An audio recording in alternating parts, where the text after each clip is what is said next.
우리가 지난 시간 함께 이스라엘 민족이 그 공동체가 성막을 짓기 시작하여 함께 필요한 것들을 바치는 모습을 보았습니다.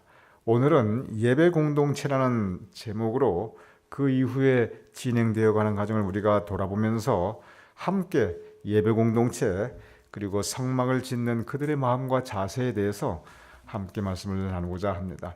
먼저 지난 시간에 우리 함께 말씀 나눈 부분, 예배 공동체를 이루기 위하여 오늘날로 따지면 성전을 건축하기 위하여 이 성소를 만들기 위한 그 많은 재료들을, 그 많은 물품들을, 그 많은 비용들을 함께 모두 힘을 모아 바치게 됩니다. 그런 부분들 잠깐 다시 보겠습니다. 출애굽기 35장 21절입니다. 제가 읽어보겠습니다.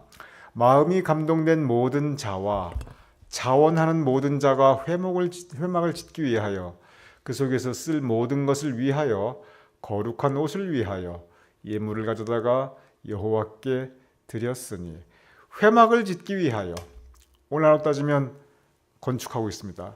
그 속에서 쓸 모든 것을 위하여 우리가 이 성전을 우리가 마련해 보아서 합니다. 건물을 마련하는데 많은 비용이 들었고 그 건물을 또 채우는데 또 상당한 비용이 들었습니다. 그러니 회막을 짓기 위하여 그 속에 쓸 모든 것을 위하여 우리가 다 체험한 부분입니다. 회막 또는 건물만 있다 드는 게 아닙니다. 그 안에 필요한 물건들이 있습니다. 그리고 거룩한 옷을 위하여, 우리 성가대의 가운 얼마나 거룩한 옷입니까? 제사장 입는 가운들, 그런 거룩한 옷을 위하여 그 모든 것들이 다 필요한 예물, 그 비용들을 이제 이스라엘 민족들이 함께 드리게 됩니다. 그런데 여기 보면 드리는 그 가장 중요한 자세가 맨 위에 마음이 감동되고, 즉 그 마음에서 우러나와야 되고 성령께서 움직여 주셔야 됩니다. 누구나 더 가지고 싶어하고 가지고 있는 것을 지키기를 원하는 것이 사람의 마음인데, 그런데 그 마음에 성령께서 역사하셔서 스스로 자원해서 바치게 됩니다. 그런데 이제 이 일의 진행이 어떻게 되냐면, 그래서 모세가 이 모든 것을 혼자 다 할 수 없으니까 모세가 관리하는 사람을 세우게 됩니다. 오늘날로 따지면 재정위원장도 세우고 관리위원장도 세우고 그리고 예배위원장도 세우고 뭐 이런 저런 일하는 사람들을 맡기게 됩니다. 그 부분을 맡겨서 그들에게 일을 맡기는데, 출애굽기 36장 3절, 그들이 이스라엘 자손의 성소의 모든 것을 만들기 위하여 가져온 예물을 모세에게서 받습니다. 그래서 이제 이스라엘 백성들이 모세에게 바치고 모세는 그것을 다시 담당하는 사람들에게 주게 됩니다. 근데 그 다음에 어떤 일이 생기냐면 상당히 신기한 일이 생깁니다. 출애굽기 36장 5절 7절인데 어찌 보면 이것이 참 상당히 성막, 즉 성전을 건축하는데 슬쩍 지나갈 수 있지만, 그렇지만 상당히 다시 한번 우리가 생각해 볼 만한 그런 부분입니다. 백성들이 너무 많이 가져오므로 가져오라 그랬는데 백성들이 마음에 감동하고 자원하는 사람들이 가져오기 시작하는데 필요한 것보다 너무 많이 가져왔어요. 그래서 이스라엘 여호와께서 명령하신 데 쓰기에 남음이 있나이다. 이거 이렇게 많이 받다가는 이거 다 하고도 남습니다. 그래서 남녀를 막론하고 성소에 드릴 예물을 다시 만들지 마라 하며 백성이 가져오기를 그치니 재료가 모든 일을 하기에 넉넉하여 남음이 있었더라.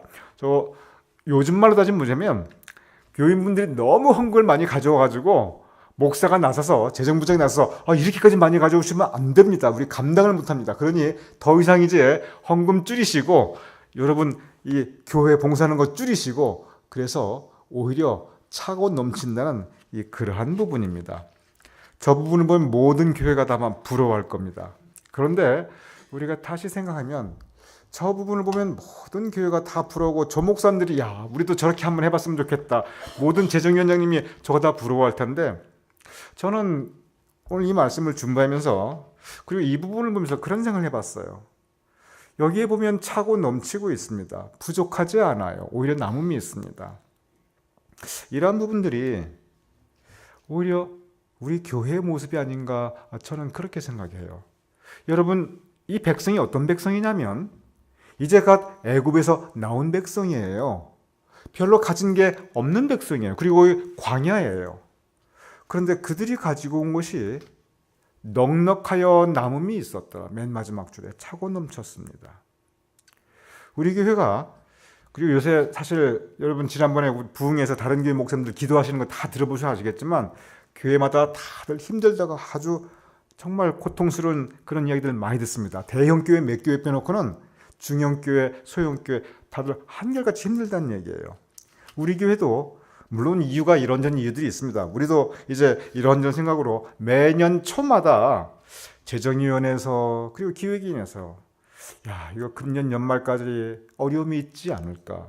건물은 이렇게 크고 이 나가는 돈들이 정말 많습니다. 모기지도 나가죠, 보험료 나가죠, 이것저것 고치면 그냥 또 목돈들 나가죠, 그냥 사소하게 이런 비용들이 나가죠. 그냥 오늘 주제가 여기 보면 성막, 오늘 같은 성전인데 성전 짓는다고 끝나는 것이 아니라 그 다음에 우리 같이 큰 이 건물은 이런저런 비용들이 너무 많다 보니까 금년 매년 이제 예산 쓸 때면 야, 금년 말까지 이게 잘 될 수 있을까 이런 걱정부터 하게 되는 것이 이 지난 최근 몇 년이었습니다. 근데 연말이 돼 보면 항상 넉넉할 만큼 우리가 다 모든 걸 지낼 수 있었고 그리고 밸런스가 상당히 그래도 우리 교회 수준에 누저지 다른 게 비교해 봤을 때 이 연말에 남아있는 밸런스가 적지가 않아요. 제가 근데 여러분에게 더 이상 가져오지 마세요 이 말씀을 안 드려요. 더 막 가지고 싶죠 그러지도 않을 거예요. 근데 제가 이렇게 보면은 야, 차고 넘치는구나. 여기 보면 모든 걸 다 하고도 넉넉히 하고도 남았거든요. 우리가 건물 고칠 걸 못 고쳤습니까? 여러분이 저 월급을 못 줬습니까? 우리가 뭐 친교를 못 했습니까? 우리가 부족한 것이 없었어요. 그리고 또 밸런스가 상당히 많이 남았어요. 여러분 다시 말씀드립니다. 절대로 더 이상 가져오지 말라 그 얘기 저 압니다. 그런데 여기 보면은 예수님께서 그 군중들이 이렇게 배고파할 때 보리떡 5개와 물고기 2마리로 5,000명을 먹이셨거든요. 근데 그 보리떡 5개와 이 물고기 2마리가 한 소년이 가지고 온 거예요. 그 소년에게는 가지고 있는 것이 그 보리떡 5개와 물고기 2마리였습니다. 이걸 보면 현실 앞에서는 야, 이거 가지고 어떻게 해? 이거 가지고 저 많은 사람들을 어떻게 먹이느냐? 그런데 넉넉히 먹고도 12강주리가 남았거든요. 바로 이 역사가 바로 이 회막의 역사입니다. 넉넉히 다 하고도 그리고도 남았어요. 저 남은 거 어떻게 됐는지 모르겠지만 뭐 어떻게 그렇지만 헛되게 남겼겠어요? 다 주님의 일에 잘 썼겠지요. 이것이 바로 이 역사가 보리떡 5개와 물고기 2마리의 역사이고 그리고 우리 교회의 역사입니다. 저는 그 믿음을 가지고 있어요. 우리 교회의 역사예요. 그런데 차고 넘치도록 이 예물을 바친 백성들은 다 어려운 백성들이었어요. 이 소년, 돈도 못 버는 경제 능력도 없는 그 어린 소년이었어요. 우리 교회 교인분들 주로 리타이어 하신 분들이 많으십니다. 무슨 그렇게 막 풍성하게 그렇게 했습니까? 교인들 한 분 한 분께서 이 어린 소년 같은 마음으로 오늘 이 회막에 있는 이스라엘 백성들의 마음으로 마음에 자원하여 마음의 감동으로 자발적으로 내신 헌금이에요. 제가 여러분에게 헌금 내시오, 헌금 내시오 막 그렇게 하지 않아요. 가지고 좀 마시오, 가지고 좀 마시오 그렇게도 안 하고 있지만 다 여러분의 마음의 감동이고 여러분의 철저히 자발적인 헌금이었습니다. 그런데 참 이렇게 우리 교회를 지켜주시고 채워주시는 것은 참 하나님께 감사할 일이고 또 여러분 한 분 한 분 정말 애쓰신 것입니다. 그래서 오늘 이 말씀은 사실은 우리 교회 말씀입니다. 그리고 이런 역사가 앞으로도 우리에게 계속 있기를 저는 기도하게 됩니다. 그런데 여기서 우리가 한 가지 생각해 볼 필요가 있습니다. 여러분, 이 부분은 목사로서 여러분에게 참 조심스럽게 드리는 말씀이고 오해가 없기를 바랍니다. 여기 보면 마음의 감동을 받았습니다. 그리고 자원하였습니다. 그래서 성전을 만들어 나갔습니다. 예배 공동체를 이루었어요. 그런데 자, 마음의 감동, 그리고 내가 자원하여, 이것은 내 마음 먹기에 달렸습니다. 성령께서 내 마음에 감동해 주시면 그 마음에 순종하면 됩니다. 그런데 마음은 원이로되 육신이 약하도다라는 말씀을 예수님께서 하셨어요. 마음의 감동을 받았어요. 자원하는 마음도 있어요. 마음은 원이로되 현실이 못 따라줄 수가 있어요. 바로 그 부분입니다. 여러분, 예배드리는 것은 우리가 신령과 진정으로, 마음의 감동함으로, 자원함으로 예배는 드릴 수 있어요. 예배는 철저하게 여러분의 마음의 영역이에요. 여러분, 예물, 헌금도 여러분의 마음같이, 마음에 따라, 마음의 영역으로 그렇게 할 수 있을까요? 헌금은, 예물은 현실이라는 또 다른 영역이 있습니다. 여러분께서 나와서 예배드리고 기도하고 찬양하는 것은 여러분 마음의 영역으로 이 마음만 있으면 됩니다. 세상에는 마음으로만 되는 것도 있고, 마음은 원이로되 다른 부분이 또 같이 서포트가 되어야 되는 부분이 있습니다. 예물이 그래요. 헌금이 그래요. 내가 아무리 드리고 싶어도, 아무리 감동받아도, 아무리 자원해도 내 현실이 그에 못 따라줄 때가 있습니다. 성경은 바로 이 부분을 또한 굉장히 섬세하게 터치하고 있어요. 레위기로 가보겠습니다. 레위기 5장 6절. 여호와께 속죄제를 드리되 양떼의 암컷 어린 양이나 염소를 끌어다가 속죄제를 드릴 것이요 제사장은 그의 허물을 위하여 속죄할지라. 예배를 드리는데 여러분, 항상 구약 성경에 보면은 제사, 예배죠. 제사 드리는데 항상 제물이 따라갑니다. 제물, 오늘날 따면 예물, 헌금이죠. 그러면은 예배를 드리는데 암컷 어린 양이나 또는 염소를 제물로 바쳐라. 예배는 드리고 싶어요. 내가 마음에 감동을 받았어요. 자원하는 마음도 있어요. 뭐가 없느냐? 양이 없는 거예요. 지금도 양 한 마리가 싸지가 않아요. 그 당시에 양 한 마리면 큰 재산이 될 수도 있어요. 그런데 저 형편이 못 되는 사람은 그럼 어떻게 하는가? 바로 이 부분입니다. 곧바로 이게 5장 6절인데 곧바로 5장 7절이 무슨 말씀이냐면, 만일 그의 힘이 어린 양을 바치는데 미치지 못하면, 바로 이 부분이 나옵니다. 마음은 감동을 받아 자원을 하는데 만일 그의 힘이 어린 양을 바칠 만큼 미치지 못하여, 힘이 미치지 못한다. 참 표현 점잖게 해놨죠? 그만큼 돈이 없으면 그 뜻이에요. 양 한 마리 바칠 만큼 내가 가진 게 없으면 그 뜻이에요. 모든 사람이 다 양 한 마리 가지고 있으면 얼마나 좋겠습니까? 형편 따라 어떤 사람은 소를 갖다가 12마리도 가지는 분들이 있고, 어떤 분들은 양 한 10마리 있으니까 한 마리 바치는 거 별로 어려움 없을 수도 있고, 어떤 분들은 만일 그의 힘이 어린 양을 바치는데 그 힘이 미치지 못하는 경우가 있을까요? 없을까요? 항상 있지요. 항상 있지요. 바로 그 부분입니다. 그런 경우는 그렇다고 예배를 드리지 않느냐? 내가 그러면 돈 없는 사람은 예배도 드리지 못해야 되느냐? 그렇지 않다는 거예요. 중요한 건 항상 마음이 먼저입니다. 우리의 심령이 먼저. 그럴 경우는 예배를 드리지 않는 게 아니라 나는 그럼 교도 못 가겠다. 그게 아니고 이제 양이 항목이 바뀝니다. 산비둘기 2마리나 또는 집비둘기 새끼 2마리로 바뀝니다. 근데 성경 오늘 제가 시간 때문에 쭉 이제 생략이 나서 그런데 처음엔 소로 시작합니다. 그리고 그 힘이 미치지 못하면 양으로 내려갑니다. 그 힘이 미치지 못하면 여기같이 이제 비둘기 2마리로 내려갑니다. 비둘기 2마리 낼 그 정도의 힘이 미치지 못하는 경우가 있을까요? 없을까요? 충분히 있습니다. 그래서 비둘기 2마리의 힘이 미치지 못하면 그 다음 비둘기 1마리로 내려가요. 그 비둘기 1마리도 없어요. 그러면 곡식 조금 가져와서 그 곡식 바쳐라. 그렇게 말씀이 나옵니다.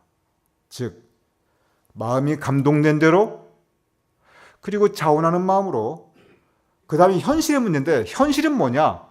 힘 닿는 대로예요. 힘 닿는 대로. 여기 보면은 만일 그의 힘이 미치지 못하면, 그리고 나서 계속 이어집니다. 이게 계속 반복이 되는데 27장 8절, 제사장은 그 값을 정하되 그 서원자의 형편대로 값을 정할지니라. 형편대로라는 말이 나와요. 자, 그럼 여러분, 여기 보면 이 예물을 바치는 그 방법이 뭐냐면 그 원리가 두 가지예요. 첫째, 마음이 감동되고 자원하는 겁니다. 그게 먼저예요. 마음이 감동, 자원. 근데 이건 마음이 아니에요. 두 번째, 현실의 차원은 뭐냐면 힘 닿는 대로, 그리고 형편대로예요. 그러면 마음은 마음의 영인데 이 힘 닿는 대로, 이 형편대로가 우리에게 위로가 될 수가 있고 또 도전이 될 수도 있습니다. 참 마음은 원이로되 내 형편이 이거밖에 못 돼서, 그런 분들에게는 염려하지 말라. 형편대로, 힘든 대로, 그리고 기쁘게 예배드리라. 우리에게 참 위로가 됩니다. 없는 사람, 있는 사람, 예배자로서 하나님께서 보시는 구분이 없어요.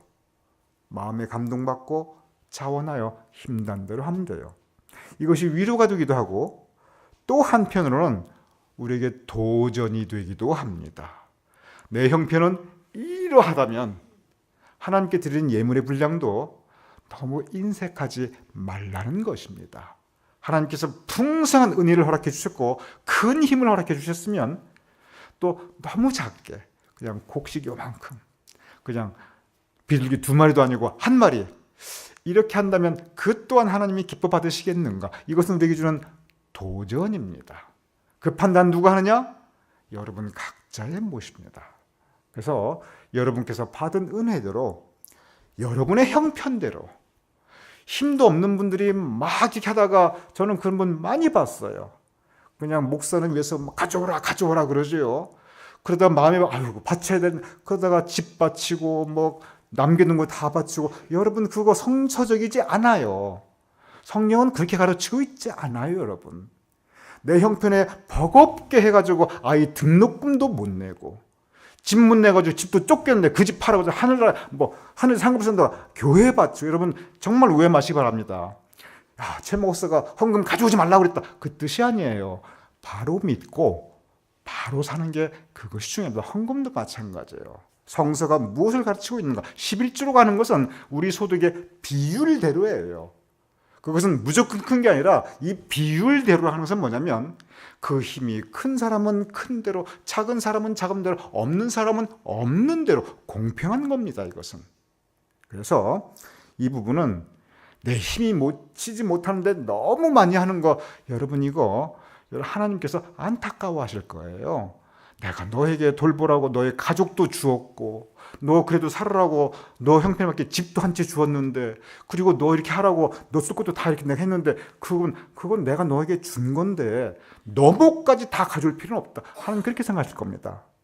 반면에 그 반대의 부분, 너무 인색함이 있는 부분은 그 또한 우리에게 주는 새로운 도전이 필요한 부분입니다. 그래서 이 부분은 여러분께서 묵상하시며 기도하시며 마음에 감동이 되는 대로, 그러나 힘드는 대로, 형편대로, 이 두 가지 원리에 조화와 균형이 있어야 됩니다. 마음의 감동과 자원, 이것은 우리 심령의 문제입니다.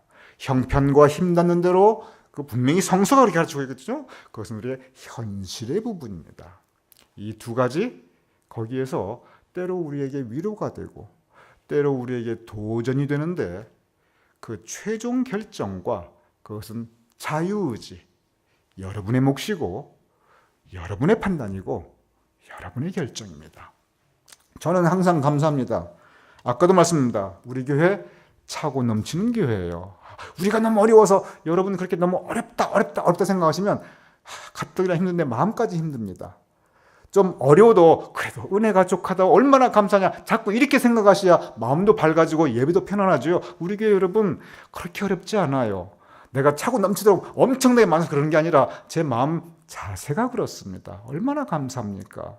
넘치도록 채워준다. 실제 연말 되면 야, 밸런스 이렇게 남아있구나. 굶어 죽은 것도 없고 이 교회 뭐 못한 것도 없고 목사도 저렇게 번듯하게 살아있는데 야, 그래도 이렇게 밸런스가 남아있다는 게 얼마나 감사합니까? 다시 보면 감사할 일이고 그 모든 일들 여러분이 하신 겁니다.